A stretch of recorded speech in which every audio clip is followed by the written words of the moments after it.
مشہور واقعہ ہے، ایک حاجی لوگ جب حج کی طرف روانہ ہوئے اور ایک حاجی جب حج کی طرف جا رہا تھا، اس نے جاتے وقت ایک گھر ایسا دیکھا کہ ایک بوڑھی جو ہے اس نے حرام گوشت جو ہے چولہے پہ چڑھایا ہوا اس کو بنا رہی تھی، اور جب اس نے یہ دیکھا اس نے کہا یہ کیا کر رہے ہو؟ کہا کیا کریں اے خدا کے بندے، کوئی کھانے کے لیے کوئی چیز نہیں تھی، بچے بھوک سے مر رہے تھے، آخر کوئی چارہ نہیں چلا تو میری مجبوری بن گئی، میں نے اس حرام گوشت کو جو ہے آج چولہے پہ چڑھایا اور اس کو بنانے لگی تاکہ بچوں کو کچھ دیا جائے، تاکہ بچوں کو کچھ کھلایا جائے۔ اس اللہ کے بندے کو ترس آیا، اس نے جتنے پیسے حج کے لیے جمع کیے ہوئے تھے وہ سارے کے سارے پیسے اس کو دے کر گھر لوٹ کر آیا، اور لوگ حج پر چلا گئے، اس کو کہنے لگے چلو آپ، اس نے کہا نہیں میں نہیں جا سکتا ہوں۔ جب کعبہ میں گئے نا تو طواف کرنے لگے، اور جب کعبہ کا طواف کرنے لگے تو آواز آئی، اس بار جتنے بھی حجاج کعبہ کا طواف کر رہے ہیں کسی کا حج قبول نہیں سوائے ایک بندے کے، اور وہ بندہ حج پر بھی نہیں آیا ہے لیکن اللہ نے اس کے پورا اجر دیا گیا ہے اور وہ فلاں بندہ ہے۔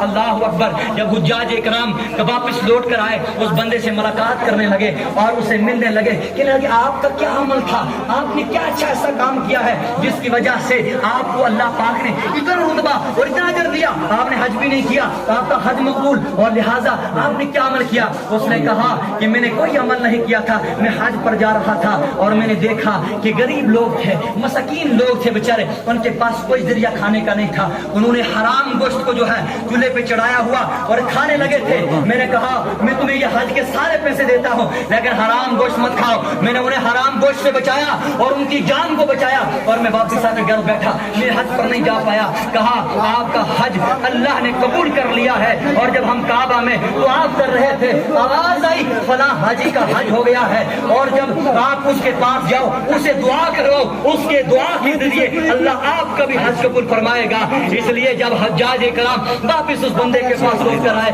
اس سے بات کی اور اسے کہنے لگے خدا کی راہ میں ہاتھ اٹھاؤ تاکہ ہمارا حج بھی قبول ہو جائے۔ انہوں نے ہاتھ اٹھائے، دعا کی تو اللہ پاک نے ان کے حج جو ہے ان کے حج بھی اس کی دعا کے صدقے میں قبول کر دیا ہے۔ سب سے بڑا حج یہ ہے کہ آپ غریب کو دو، آپ مسکین کی مدد کرو، آپ اپنے ایریے کے یتیم دیکھو، آپ اپنے ایریے کے غریب دیکھو اور پہلے ان کو دو۔ اس کے بعد عید کیا ہے، آپ مجھے عید کی مبارک بعد میں دو، مجھے عید کی خوشیاں بعد میں مناؤ، اور واٹس ایپ پہ اور فیس بک پر یہ خوشیاں مت بناؤ۔ اپنے گاڑی دی فلاں صاحب نے یہ دیا، سارا کا سارا دن کا دیا، رات کو فیس بک پر آ گیا۔ رمضان میں لوگ کیا کرتے تھے، روزہ رکھتے تھے اور سحری کے ٹائم لوگوں کو فون کرتے تھے، جس کو فون کرتے تھے یا جس کا سٹیٹس دیکھتے تھے اس کو اسکرین شاٹ کر کے سٹیٹس پہ رکھتے۔ ہماری عبادتیں بھی آن لائن، ہمارا ذکر بھی آن لائن، ہماری فکر بھی آن لائن، ہمارا دینا بھی آن لائن، ہمارا لینا بھی آن لائن ہو گیا۔ اور یاد رکھو جنت بھی آن لائن چاہتے ہو، جنت بھی آن لائن ہی ملے گی، وہ آف لائن ملے گی۔ اس طرح جب دیتے ہو، میں نے پچھلے سے جمعے آپ کو قرآن کی آیت بتائی تھی، اللہ رب العزت نے قرآن پاک میں فرمایا ان لوگوں سے بچو، ان لوگوں سے بچو جو لوگ اللہ کی راہ میں خرچ کرتے ہیں پھر احسان جتنا دے میں نے تمہیں یہ عطا کر دیا، میں نے تمہیں یہ کرم کر دیا، اور پھر بعض یہ تمنا رکھتے ہیں کہ میں اس لیے دیتا ہوں کہ فلاں صاحب میری تعریف کرے، فلاں صاحب میں اس لیے میں اس لیے یہاں تقریر کروں گا یا میں آپ کو اس لیے نصیحت دوں گا، لوگ جا کے باہر کہیں گے بہت اچھا بیان کیا۔ یاد رکھو اللہ کا وعدہ ہے جو انسان نے چاہا وہ اس کو مل کر رہے گا۔ جس کی تمنا یہ ہے دنیا مجھے اچھا کہے اسے لوگ اچھا کہیں گے، جس کی تمنا یہ ہے لوگ مجھے سخی کہیں لوگ دنیا میں اسے سخی ضرور کہیں گے، جس کی تمنا یہ ہے دنیا میں لوگ میری تعریفیں کریں لیکن لوگ ضرور تعریف کریں گے، یہ اللہ کا وعدہ ہے۔ لیکن قیامت کے دن کوئی اجر نہیں ہوگا، میرا آپ کا یہاں بیٹھنا تب کام دے گا، تب فائدہ دے گا۔ آپ کے بارے میں مجھ سے کوئی حسد نہ ہو، کوئی بغض نہ ہو، کوئی کینہ نہ ہو، آپ کو مجھ سے نہ ہو، پڑوسی سے راضی ہو تو بھائی سے راضی ہو، ماں بیٹے سے راضی ہو، بیٹا باپ سے راضی ہو۔ جب ماں باپ آپس میں بیٹا ماں سے راضی نہیں، بیٹا ماں سے راضی نہیں، ماں بیٹے سے راضی نہیں، پڑوسی سے راضی نہیں ہے تو پھر عید کا کوئی فائدہ نہیں ہے، یہ عید کوئی فائدہ نہیں دے گی، یہ عبادت کوئی فائدہ نہیں دے گی۔ رب کہتا ہے سجدے جب تم دیتے ہو اور دھیان تمہارا